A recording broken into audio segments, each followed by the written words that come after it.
Non, ce qui se passe au Burkina, c'est une tragédie. Et j'en suis personnellement affligé de voir qu'aujourd'hui, le Burkina est devenu l'épicentre du problème, du phénomène djihadiste. Non, il y a le tout militaire tarde à donner des résultats tangibles.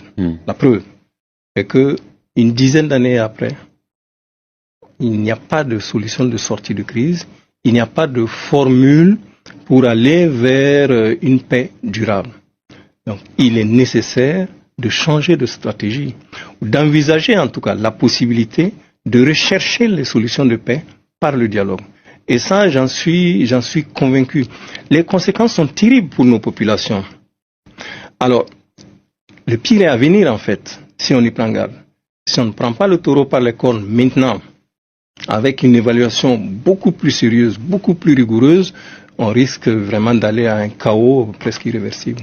Mais aujourd'hui, force est de constater que les choix ne sont pas les bons. Le phénomène ne fait que s'empirer. Aujourd'hui, évidemment, nous avons l'obligation de protéger nos militaires.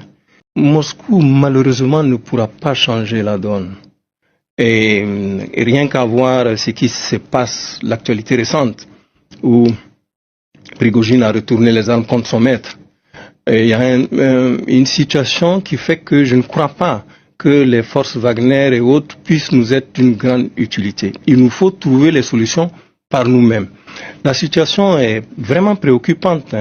Et si on ne trouve pas entre nous-mêmes des solutions endogènes pour répondre à la montée du djihadisme, on risque effectivement de connaître un effondrement total.